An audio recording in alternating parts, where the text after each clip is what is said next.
This video contains audio content only. There are no visual elements or images accompanying the audio. If you're expecting to see video footage, please note that this is an intentional audio-only presentation. We recommend listening to this content rather than watching the screen. Thank you for your understanding and enjoy the audio. Welcome to our exploration of the fascinating world of dugongs. In this video, we'll dive into the captivating research surrounding these unique marine mammals. From their evolutionary journey to their crucial role in seagrass ecosystems, we'll uncover the many facets of dugong biology and ecology. Dugongs, also known as sea cows, are herbivorous marine mammals that inhabit the warm, shallow coastal waters of the Indo-Pacific region. These gentle giants are the only living members of the family Dugongidae and are closely related to manatees. With their distinctive appearance, characterized by a rotund body, paddle-like flippers, and a fluked tail, dugongs have captured the imagination of people for centuries. As we delve into the scientific literature, we'll gain a deeper understanding of the adaptations that have enabled dugongs to thrive in their aquatic environment. From their specialized feeding mechanisms to their unique reproductive strategies, we'll explore the various aspects of dugong biology that have allowed them to survive and flourish in the face of numerous challenges. We'll also compare their evolutionary path to that of other marine mammals, such as cetaceans and pinnipeds, and learn about the similarities and differences in their transitions from land to sea. By examining the convergent evolution of these groups, we'll gain insights into the selective pressures and adaptations that have shaped the diversity of life in our oceans. Throughout this video, we'll highlight the importance of staying informed about the latest scientific findings and their implications for conservation efforts. Dugongs, like many other marine species, face significant threats from human activities, such as habitat destruction, pollution, and entanglement in fishing gear. By understanding their biology, ecology, and evolutionary history, we can develop more effective strategies for protecting these remarkable creatures and the ecosystems they depend on. As we explore the research on dugongs, we'll also touch on the cultural and historical significance of these animals. Dugongs have played a vital role in the traditions and livelihoods of many coastal communities, particularly in the Indo-Pacific region. By recognizing the deep connections between dugongs and human societies, we can foster a greater appreciation for these animals and the need to conserve them for future generations. So, let's embark on this journey of discovery together and unravel the secrets of dugongs. By the end of this video, you'll have a renewed appreciation for these remarkable creatures and the ongoing research that aims to protect them. We encourage you to engage with the content, share your thoughts and questions in the comments, and join us in spreading awareness about the importance of dugong conservation. Topic 1. The evolution of dugongs from land to sea mammals. Dugongs, along with their close relatives, the manatees, belong to the order Sirenia, a group of herbivorous marine mammals that have undergone a remarkable evolutionary transition from land to sea. The origins of sirenians can be traced back to the Eocene epoch, approximately 50 million years ago, when the ancestors of these animals first began to adapt to an aquatic lifestyle. The earliest known sirenian fossils, such as Prorastomus and Pezoziren, provide valuable insights into the initial stages of this evolutionary transition. These ancient sirenians possessed 4 legs and were likely semi-aquatic, spending time both on land and in water. They had a generalized mammalian dentition, with incisors, canines, premolars, and molars, indicating that they were not yet fully adapted to a specialized herbivorous diet. Over millions of years, sirenians gradually evolved to become more aquatic, with their limbs transforming into flippers and their tails becoming more powerful for swimming. This transition was driven by a combination of factors, including the abundance of aquatic vegetation, the relative safety from predators in the water, and the benefits of a more stable thermal environment. One of the most significant adaptations in sirenian evolution was the development of a specialized feeding apparatus. As they became more dependent on aquatic plants, sirenians evolved a unique set of teeth and jaw structures that allowed them to efficiently grasp and process tough, fibrous vegetation. The front teeth were lost, and the cheek teeth became specialized for grinding, with a continuous forward replacement of worn teeth. By the end of the Eocene, sirenians had lost their hind limbs entirely and developed a streamlined body shape, resembling modern dugongs and manatees. This marked a crucial point in their evolution, as they became fully committed to an aquatic lifestyle. The loss of hind limbs and the development of a powerful, fluked tail provided greater maneuverability and propulsion in the water, enabling them to navigate their environment more effectively. The Oligocene and Miocene epochs saw a further diversification of sirenians, with the emergence of new lineages and the spread of these animals to different parts of the world. The dugongids, which include the modern dugongs and the extinct Steller's sea cow, diverged from the trichachids, which include the manatees, during this time. This divergence was likely driven by differences in habitat preferences and feeding strategies, with dugongids specializing in seagrass habitats and trichachids adapting to a more generalist diet that included freshwater and estuarine plants. Throughout their evolutionary history, sirenians have faced numerous challenges, including changes in sea level, shifts in climate, and the evolution of new predators. However, their adaptations have allowed them to persist and thrive in a variety of aquatic environments, from the warm, shallow waters of the Indo-Pacific to the cold, kelp-dominated coasts of the North Pacific. Today, dugongs and manatees are the only living representatives of the once diverse sirenian lineage. These animals serve as important indicators of the health of coastal ecosystems and provide valuable insights into the evolutionary processes that have shaped the diversity of life in our oceans. By studying their evolutionary history, we can better understand the factors that have influenced their survival and inform strategies for their conservation in the face of ongoing threats. The evolution of dugongs from land to sea is a testament to the remarkable adaptability of life on Earth. It highlights the complex interplay between environmental pressures, morphological adaptations, and ecological relationships that shape the evolutionary trajectories of species. As we continue to study these fascinating animals, we gain a deeper appreciation for the intricate processes that have given rise to the diversity of life we see today. Topic 2. Adaptations of dugongs to aquatic life. Dugongs have undergone a series of remarkable adaptations that have enabled them to thrive in their aquatic environment. These adaptations encompass various aspects of their anatomy, physiology, and behavior, reflecting the challenges and opportunities presented by life in the water. One of the most striking adaptations of dugongs is their streamlined, fusiform body shape. This hydrodynamic design minimizes drag and allows them to move efficiently through the water, conserving energy as they navigate their environment. The smooth, rounded contours of their body also help to reduce turbulence, enabling them to swim with greater ease and agility. The paddle-like forelimbs, or flippers, of dugongs are another key adaptation to aquatic life. These flippers are highly modified limbs that have evolved to serve as powerful steering and maneuvering tools. The bones of the flippers are shortened and flattened, with a flexible joint at the shoulder that allows for a wide range of motion. The flippers are also equipped with a dense network of blood vessels, which helps to regulate body temperature and maintain buoyancy. The tail of a dugong is another essential adaptation for life in the water. Unlike the paddle-shaped tails of manatees, dugongs possess a fluked tail, similar to that of whales and dolphins.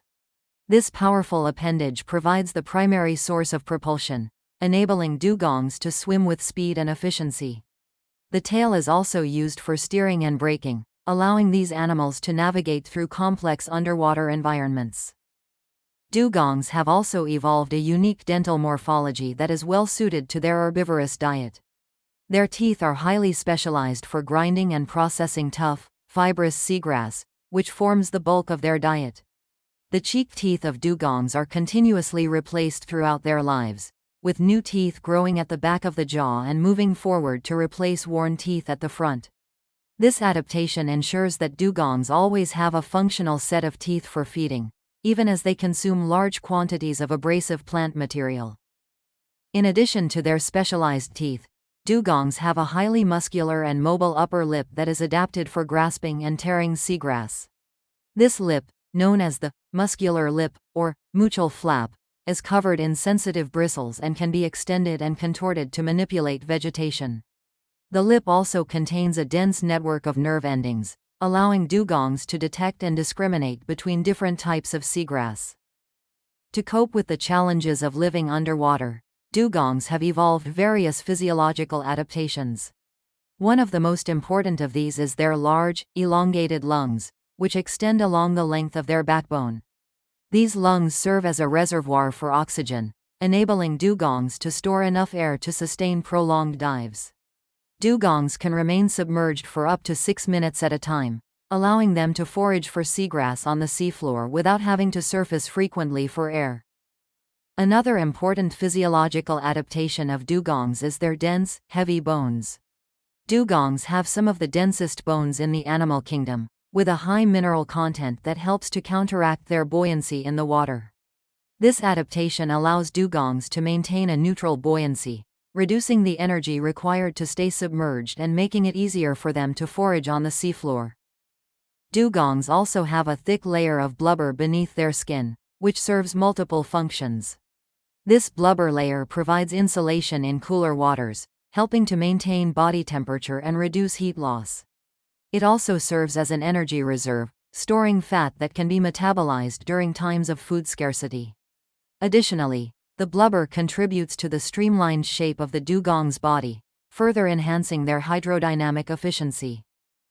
The sparse body hair of dugongs is another adaptation to aquatic life.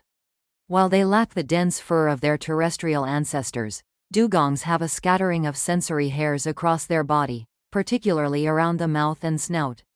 These hairs are highly sensitive and play a crucial role in detecting and manipulating food, as well as in navigation and social interactions. Dugongs have also evolved unique sensory adaptations to navigate their underwater environment. Their eyes are small and lack tear ducts, but they are well adapted for vision in low light conditions. Dugongs also possess a highly developed sense of hearing, with specialized bones in their skull that transmit sound vibrations to the inner ear. This acute hearing allows them to detect the low-frequency vocalizations of other dugongs, as well as potential predators and other environmental cues. In terms of behavior, dugongs have adapted to the challenges of aquatic life in various ways. They are generally solitary animals, but they may form loose aggregations in areas with abundant seagrass resources. Dugongs are also known to undertake long-distance migrations, moving between feeding grounds in response to seasonal changes in seagrass availability. Dugongs have a slow metabolism and a low reproductive rate, which are adaptations to their low-energy, herbivorous diet. Females typically give birth to a single calf after a long gestation period of 13 to 15 months, and they invest heavily in parental care, nursing their young for up to 18 months or more. This extended period of maternal investment helps to ensure the survival of the calf and the transfer of important skills and knowledge. The adaptations of dugongs to aquatic life are a testament to the power of natural selection and the ability of organisms to evolve in response to the challenges and opportunities presented by their environment. By studying these adaptations, we gain a deeper understanding of the complex interplay between form, function, and ecology that shapes the diversity of life in our oceans. This knowledge is crucial for informing conservation efforts and predicting how species may respond to ongoing environmental changes. Topic 3. Comparative biology of dugongs and their extinct relative, the Steller's sea cow. Dugongs and their extinct relative, the Steller's sea cow, Hydrodamales gigas, provide a fascinating case study in the comparative biology of sirenians. By examining the similarities and differences between these two species, we can gain insights into the evolutionary processes that have shaped the diversity of this unique group of marine mammals. Steller's sea cows were the largest members of the Sirenian lineage, reaching lengths of up to 9 meters and weights of over 10 tons. In contrast, modern dugongs are smaller, with a maximum length of around 3 meters and a weight of up to 500 kilograms. Despite this size difference, the two species share many morphological and ecological similarities that reflect their shared evolutionary history. Both dugongs and Steller's sea cows possess a fusiform body shape, with a rounded, streamlined trunk and a tapered tail. This body shape is an adaptation to life in the water, reducing drag and increasing hydrodynamic efficiency. The forelimbs of both species are modified into paddle-like flippers, which are used for steering and maneuvering in the water. However, the flippers of Steller's sea cows were relatively smaller in proportion to their body size compared to those of dugongs, which may reflect differences in their swimming abilities and habitat preferences. The tails of dugongs and Steller's sea cows also exhibit some notable differences. While dugongs have a fluked tail, similar to that of whales and dolphins, Steller's sea cows had a more rudimentary tail fluke, with a less pronounced fork. This difference in tail morphology may be related to the different habitats and feeding strategies of the two species. Dugongs are adapted for grazing on seagrass in shallow, coastal waters, where a more powerful and maneuverable tail is advantageous. In contrast, Steller's sea cows inhabited the cold, kelp-dominated waters of the North Pacific, where a less specialized tail may have been sufficient for their needs. Both dugongs and Steller's sea cows are herbivores, but they have evolved different feeding adaptations that reflect their specific dietary preferences. Dugongs have a highly specialized dental morphology, with continuously replacing cheek teeth that are adapted for grinding and processing tough, fibrous seagrass. They also have a muscular, mobile upper lip that is used for grasping and tearing vegetation. In contrast, Steller's sea cows had a more generalized dentition, with fewer and simpler teeth that were adapted for feeding on soft, fleshy kelp. They also had a highly muscular tongue and a keratinized plate in the mouth that helped them to grasp and tear kelp fronds. The digestive systems of dugongs and Steller's sea cows also exhibit some interesting differences. Both species have an elongated digestive tract, with a complex, multi-chambered stomach that is adapted for processing plant material. However, the stomach of Steller's sea cows was relatively larger and more complex than that of dugongs, with a greater number of compartments and a more developed system of ridges and folds. This difference in stomach morphology may reflect the different nutritional challenges posed by their respective diets, with kelp being a more difficult and lower quality food source compared to seagrass. Another notable difference between dugongs and Steller's sea cows is their habitat preferences and geographic distributions.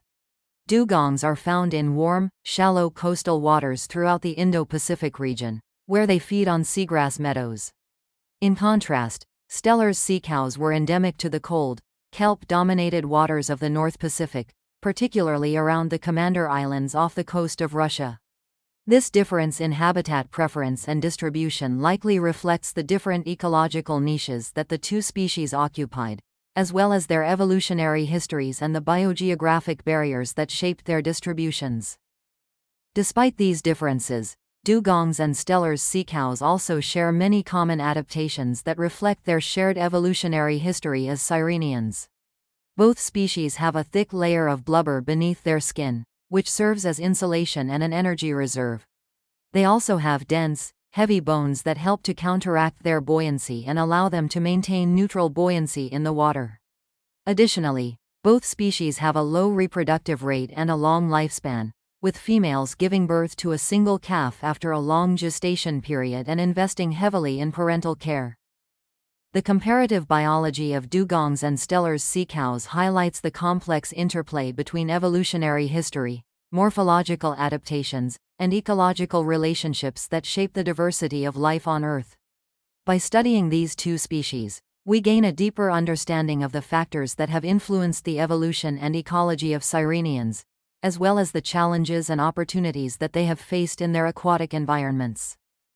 Sadly, Steller's sea cows were driven to extinction by human hunting within just 27 years of their discovery in the 18th century. This tragic loss highlights the vulnerability of sirenians to human activities and the importance of conservation efforts to protect the remaining species. By learning from the fate of Steller's sea cows and applying this knowledge to the conservation of dugongs and other sirenians, we can work towards a future in which these remarkable animals can continue to thrive in their aquatic habitats. Topic 4. Feeding ecology and role of dugongs in seagrass ecosystems. Dugongs play a vital role in the structure and function of seagrass ecosystems, and their feeding ecology is a key factor in understanding this relationship.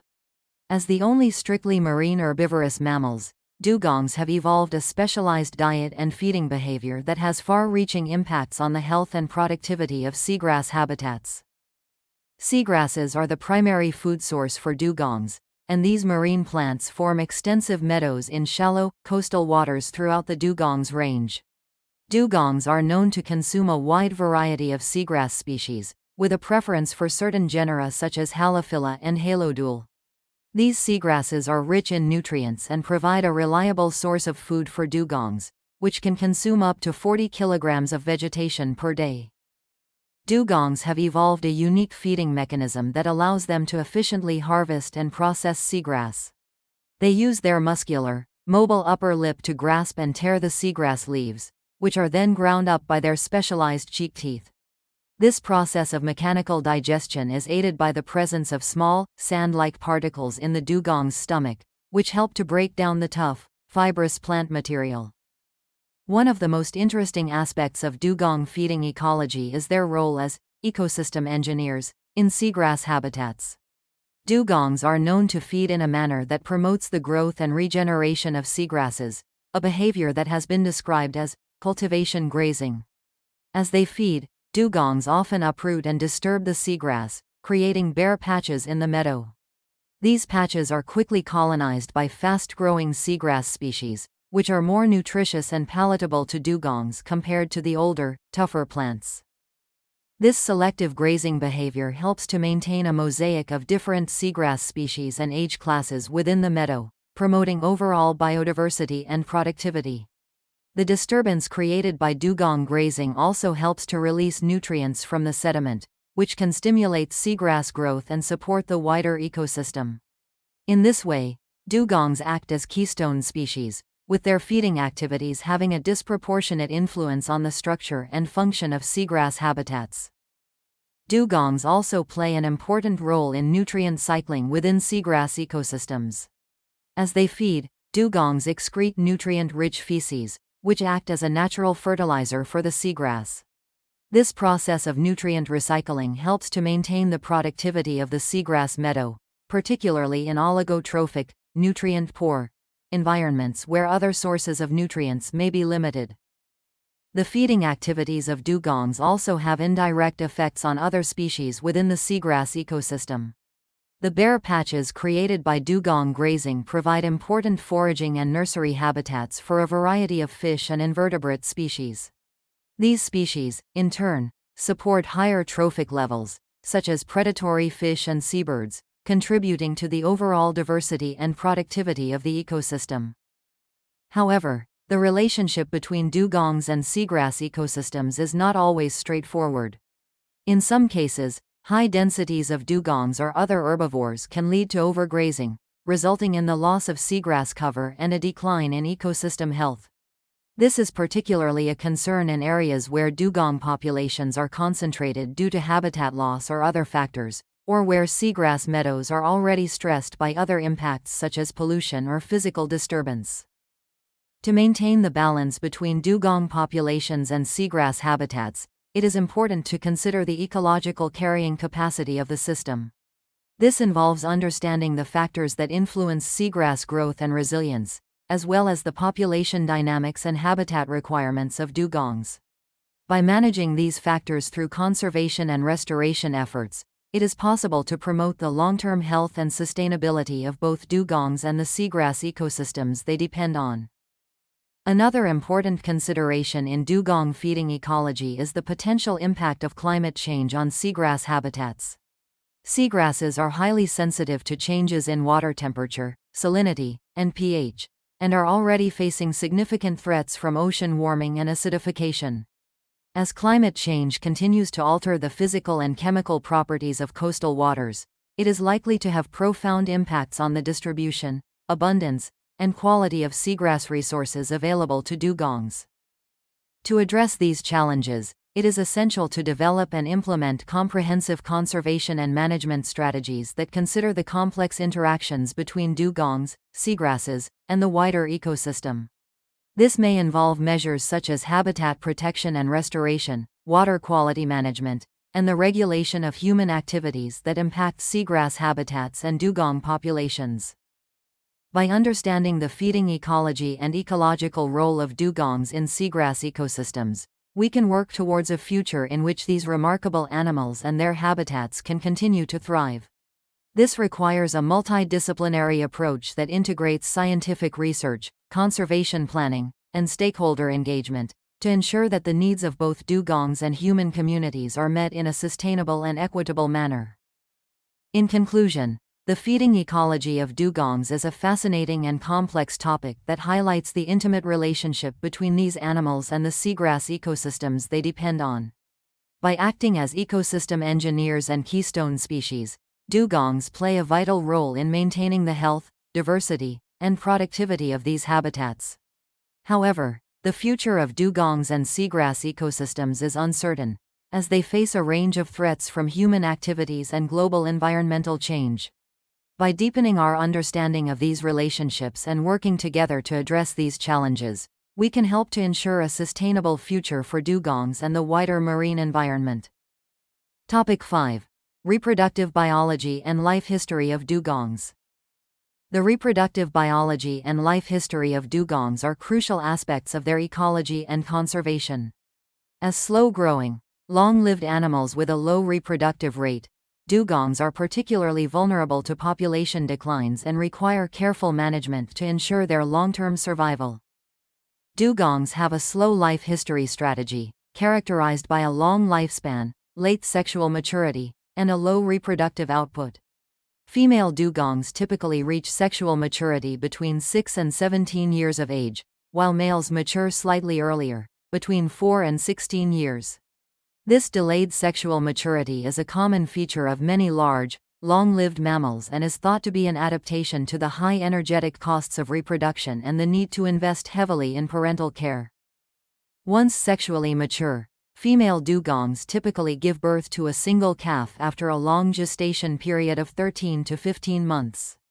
This extended gestation is another hallmark of the dugong's slow life history strategy and reflects the high level of maternal investment required to produce a large, well-developed calf. Dugong calves are born weighing between 20 and 35 kilograms and measuring around 1.0 to 1.5 meters in length. After birth, the mother-calf bond is a critical aspect of dugong reproductive biology. Dugong calves are highly dependent on their mothers for nutrition, protection, and social learning, and the mother invests heavily in their care and development. Calves nurse for an extended period, often for 18 months or more, during which time they remain in close association with their mother and learn important foraging and social skills. The extended period of maternal care in dugongs is thought to be an adaptation to the challenges of living in a complex and variable marine environment. By providing their calves with a long period of nutritional and social support, mothers can help to ensure their survival and success in the face of environmental variability and other threats. Despite the high level of maternal investment, the reproductive success of dugongs is relatively low compared to other marine mammals. Females typically give birth only once every 3 to 7 years, depending on environmental conditions and the availability of resources. This low reproductive rate, combined with the dugong's long lifespan and late sexual maturity, means that populations are slow to recover from declines and are particularly vulnerable to ongoing threats such as habitat loss, hunting, and incidental capture in fishing gear. The mating system of dugongs is another interesting aspect of their reproductive biology. Dugongs are generally solitary animals, but they may form loose aggregations in areas with abundant seagrass resources. During the breeding season, males become more territorial and may engage in aggressive displays and contests to establish dominance hierarchies and gain access to females. Mating in dugongs is a complex and poorly understood process, but it is thought to involve a series of ritualized behaviors and vocalizations that help to establish pair bonds and coordinate mating activities. Males may use their tusks, which are modified incisors that erupt in mature individuals, to establish dominance and defend their breeding territories.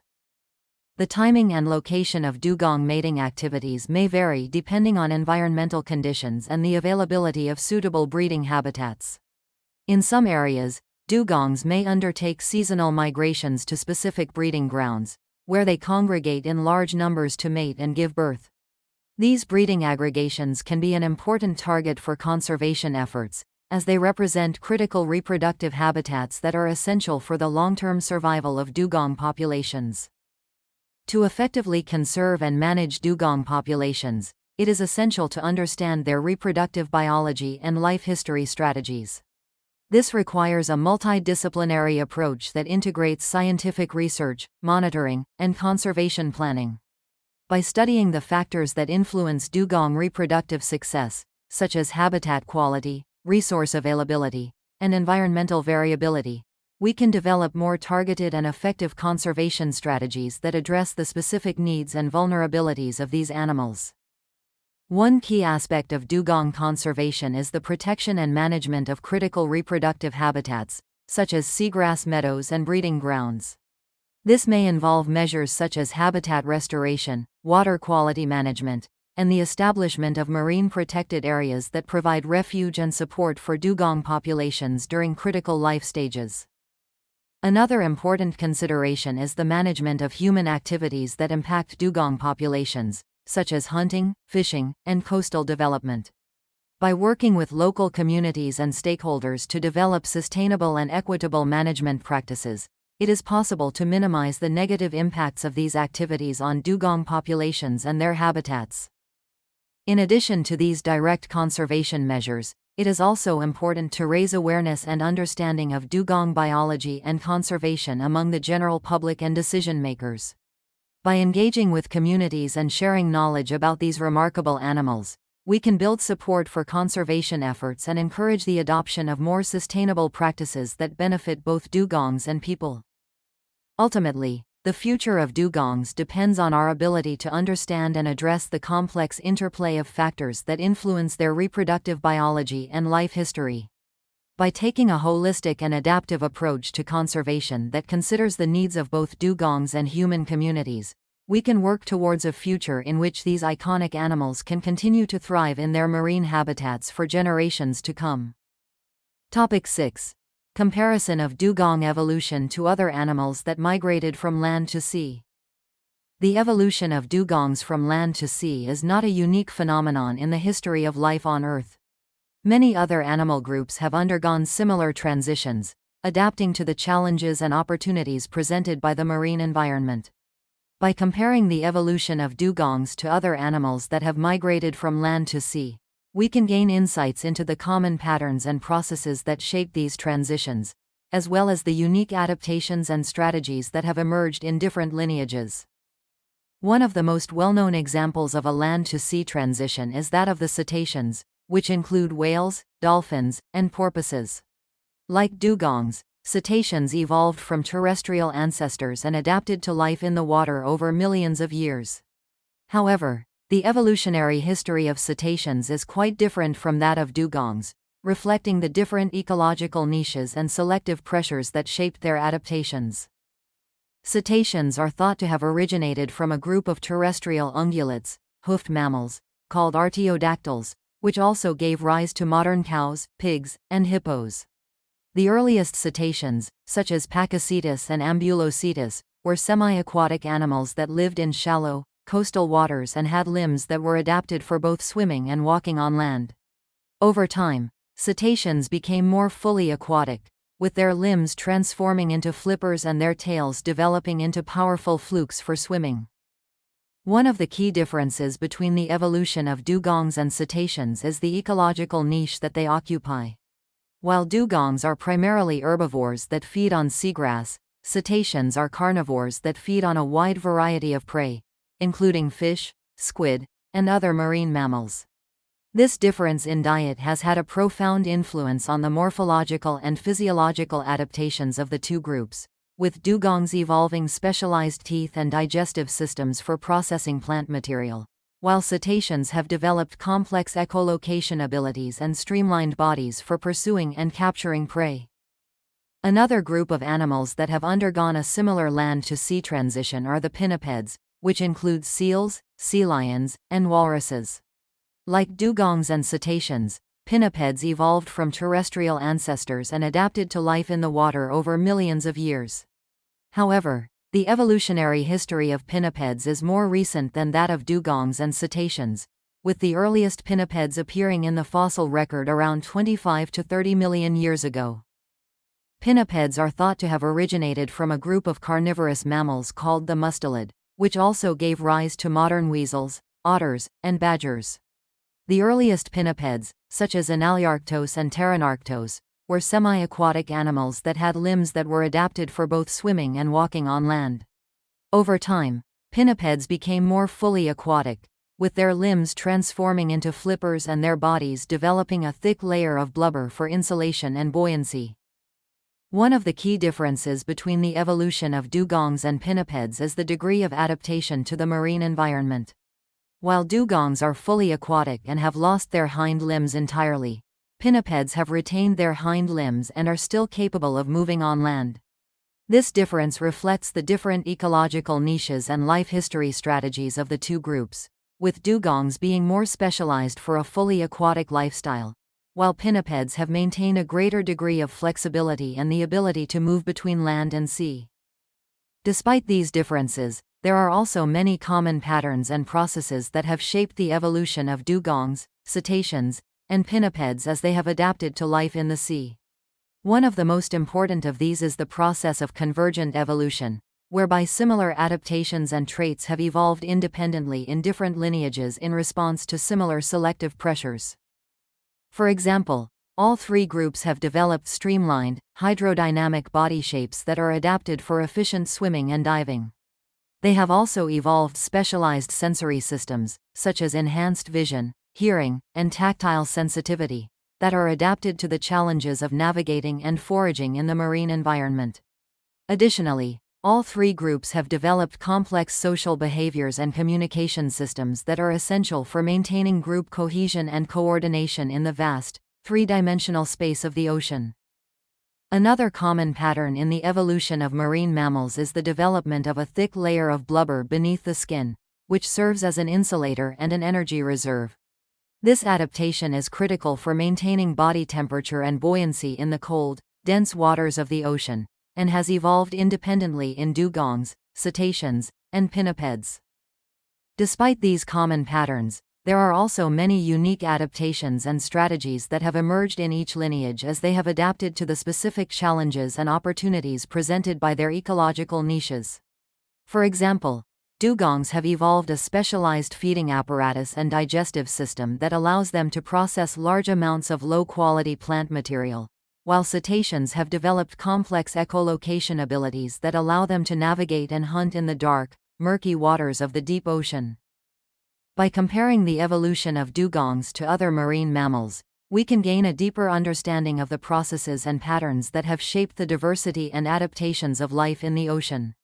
This comparative approach can also help us to identify the unique challenges and vulnerabilities of each group, and to develop more targeted and effective conservation strategies that address their specific needs and requirements.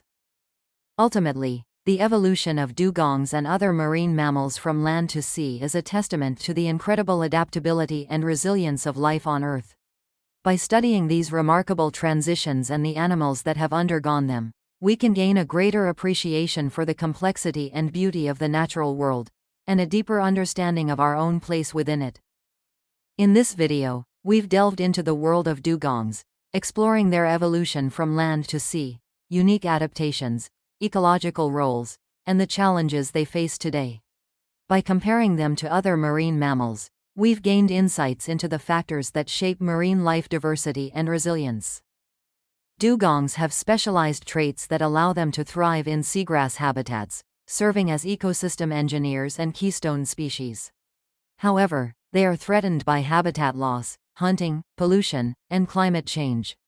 Their slow reproductive rate makes them particularly vulnerable, and their decline can significantly impact seagrass ecosystems. To ensure their survival, we need comprehensive conservation strategies that integrate scientific research, community engagement, and policy action. This includes habitat protection, sustainable fisheries management, and establishing marine protected areas. Raising awareness about their importance and promoting community involvement are also crucial steps. The survival of dugongs is vital for maintaining the health and diversity of our oceans. Their well-being is interconnected with the overall vitality of marine ecosystems that many species, including humans, rely on. By working together, we can help ensure dugongs continue to grace our oceans for generations to come. Thank you for joining us on this journey into the world of dugongs. We hope this exploration has inspired you to participate in conserving these remarkable creatures. Don't forget to like, share, and subscribe for more insights on marine life and conservation efforts. Together, we can make a difference.